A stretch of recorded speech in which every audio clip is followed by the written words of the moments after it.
সপ্তম শ্রেণীর সুপ্রিয় শিক্ষার্থী, আজকে তোমাদের ইংলিশ টেক্সট বুক থেকে ইউনিট 5 লেসন 3 বিস্তারিত বাংলা অনুবাদ সহকারে আলোচনা করতে যাচ্ছি। Helen Keller was a great humanitarian. Helen Keller একজন বড় মাপের মানব হিতৈষী ছিলেন, অর্থাৎ মানব দরদি ছিলেন। মহান, গ্রেটে বাংলা অর্থ বলতে পারে মহান, মানব দরদি বা মানব হিতৈষী ছিলেন।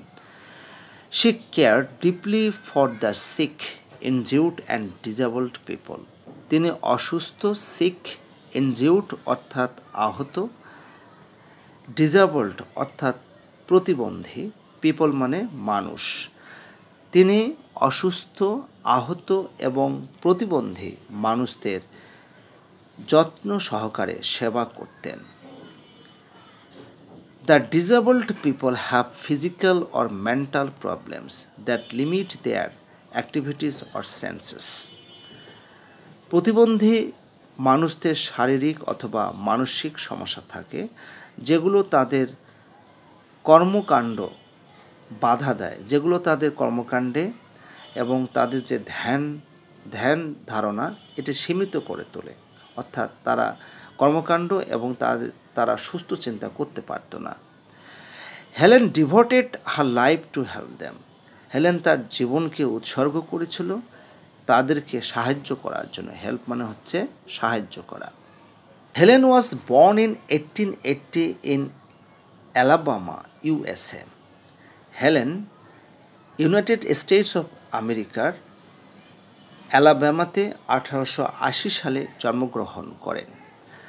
হার parents were captain Arthur Keller and Catherine Adams Keller. তার বাবা ছিলেন ক্যাপ্টেন আর্থার কেলার এবং মা ছিলেন Catherine Adams Keller. Her family was not rich. তার পরিবার ধনী ছিল না। Their main source of income was cotton plantation. তাদের আয়ের প্রধান উৎস ছিল তুলা চাষাবাদ করা। Helen was born healthy, but in 1882 she became dumb and blind after a high fever. তিনি 1882 সালে ডিফ মানে বধির, অর্থাৎ কানে শোনেন না, ডাম মানে হচ্ছে বোবা হয়ে যান, ব্লাইন্ড মানে অন্ধ হয়ে যান, একটি হাই ফিভার হওয়ার পরে, অর্থাৎ তার উচ্চ তাপমাত্রা একটা জ্বর হয়েছিল। এই জ্বর হওয়ার পরে তিনি বধির, বোবা এবং অন্ধ হয়ে যান। Her father heard about Perkins school for the blind in Boston and contacted the director there. তার বাবা অন্ধদের জন্য বস্টনের পার্কিন স্কুল সম্পর্কে শুনেছিলেন এবং সেখানকার পরিচালককে তিনি ফোন করেছিলেন, অর্থাৎ সেখানকার পরিচালকের সাথে তিনি যোগাযোগ করেছিলেন। কন্ট্যাক্ট মানে যোগাযোগ করা। In 1887 the director sent one of his best students Annie Sullivan to help Helen. 1887 সালে পরিচালক তার ভালো শিক্ষার্থীর একজন এনি সালিভানকে হেলেনকে সাহায্য করার জন্য পাঠিয়েছিলেন। Annie worked hard to enable her to communicate. Annie তাকে কঠোরভাবে সাহায্য করেছিল যাতে করে হেলেন যোগাযোগ করতে পারে। In 1890 Helen's formal education started at Horace Mann school for the deaf in Boston. 1890 সালে হেলেনের আনুষ্ঠানিক শিক্ষা শুরু হয় বস্টনের অন্ধদের জন্য যে স্কুল, হরেস মান স্কুলে। In 1892 she went to Wright Humason School for the Deaf in New York. 1892 সালে নিউ ইয়র্কে অবস্থিত বধিরদের জন্য যে স্কুল, রাইট হুমেসন স্কুলে তিনি চলে গিয়েছিলেন। Helen improved her communication skills and studied regular academic subjects. Helen তার যোগাযোগ দক্ষতার উন্নতি সাধন করেছিল এবং তিনি নিয়মিত একাডেমিক বিষয়গুলো পড়াশোনা করেছিলেন। She then decided to go to college and attended Cambridge School for Young Ladies in 1896. তারপর তিনি কলেজে পড়ার সিদ্ধান্ত নিয়েছিলেন এবং তিনি ক্যামব্রিজ স্কুলে গিয়েছিলেন 1896 সালে ইয়াং লেডিসের হয়ে। Later she studied at Redcliffe College. তারপর তিনি রেডক্লিফ কলেজে পড়াশোনা করেছিলেন। Here she learned Braille, which was a new technique for reading. এখানে তিনি ব্রেইল সম্পর্কে শেখেন, যা অন্ধদের জন্য পড়াশোনা করা একটা নতুন কৌশল ছিল। She also learned how to type. তিনি এটাও শিখেছিলেন যে কিভাবে টাইপ করতে হয়। Annie Sullivan was always with Helen. Annie Sullivan সবসময় হেলেনের সাথে ছিলেন। She sat with Helen in class and helped her by interpreting lectures and text. তিনি সবসময় হেলেনকে তার লেকচার ব্যাখ্যা করার জন্য এবং তার যে টেক্সট সেগুলো ব্যাখ্যা করার জন্য সাহায্য করেছিলেন। In 1904, Helen received her B.A. degree with honors from Redcliffe College. 1904 সালে হেলেন রেডক্লিফ কলেজ থেকে সম্মানসহ বিএ ডিগ্রি অর্জন করেন। Helen spent her life helping disabled people to learn. Helen সারাটা জীবন প্রতিবন্ধী মানুষদের শেখানোর জন্য চেষ্টা করেছিলেন, অর্থাৎ সারাটা জীবন তিনি কাজে লাগিয়েছিলেন যারা ডিসেবল পিপল তাদেরকে শেখানোর জন্য।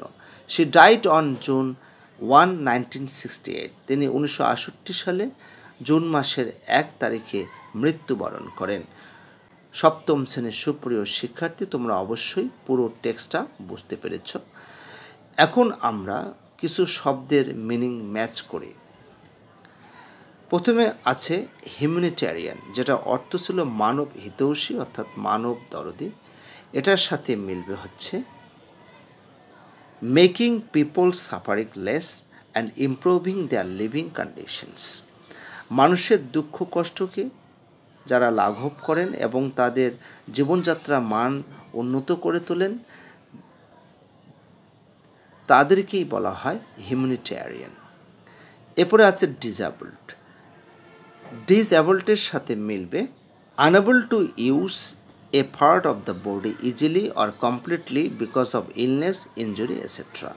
অর্থাৎ অসুস্থতা অথবা আহত থাকার কারণে খুব সহজে বা একদম সম্পূর্ণরূপে শরীরে কোনো অংশ ব্যবহার করতে না পারা, এটাকে বলা হয় ডিসেবলড। এরপর আছে প্লান্টেশন। এটার সাথে মিলবে হচ্ছে এটি a large area of land where crops like sugar কেন, ব্যানানা এটসেট্রা গ্রন। অর্থাৎ বিশাল একটি জায়গা যেখানে আখ, কলা বা বিভিন্ন ধরনের শস্য আবাদ করা হয়। ইন্টারপ্রেট এর অর্থ হলো ব্যাখ্যা করা। এটার সাথে মিলবে হচ্ছে এটি explain the meaning of a text or translate a language. একটি ভাষাকে অনুবাদ করা বা একটা টেক্সটের অর্থকে ব্যাখ্যা করা। স্কিলস মানে হচ্ছে দক্ষ। এটার সাথে মিলবে হচ্ছে এটি the ability to do something well, অর্থাৎ কোনো কিছু ভালোভাবে করার সামর্থ্যকে বলা হয় স্কিলস। এরপরে আমরা ট্রু ফলস ফাইন্ড আউট করব এবং যেটি ফলস আমরা সেটির সঠিক উত্তর প্রদান করব। Helen always helped the suffering people, অবশ্যই ট্রু। 2 নাম্বার হবে she came from a rich family, এটা false. She came from a middle class family অথবা poor family. Annie Sullivan was a good teacher of Helen Keller, true হবে। She died young, এটাও true হবে। Sullivan was taught by Helen, এটা false. এটা হবে Helen was taught by Sullivan. ই নাম্বারে 3টি প্রশ্ন আছে। প্রথম প্রশ্ন হলো, what did the director do for Helen? Director হেলেনের জন্য কি করেছিল? আমরা জানি এনি সালিভানকে ডিরেক্টর পাঠিয়েছিল হেলেনের কাছে। তা আমরা এভাবে উত্তর লিখতে পারি, the director sent one of his best students, namely Annie Sullivan, to Helen. 2 number question হলো, how did Helen increase her reading skills at Radcliffe college? এর উত্তর হবে, Helen increased her reading skills at Radcliffe college by Braille. 3 number question হলো, what is Helen famous for? Helen কিসের জন্য বিখ্যাত? Helen is famous for her humanitarian activities. Helen তার মানবহিতৈষী কাজের জন্য বিখ্যাত। সুপ্রিয় শিক্ষার্থী, তোমরা অবশ্যই পুরো টেক্সটটা বুঝতে পেরেছো এবং টেক্সটের সাপেক্ষে যে প্রশ্নগুলো আছে প্রশ্নের উত্তরগুলো তোমরা বুঝতে পেরেছো। আজকে এ পর্যন্তই। সবাই ভালো থাকবে।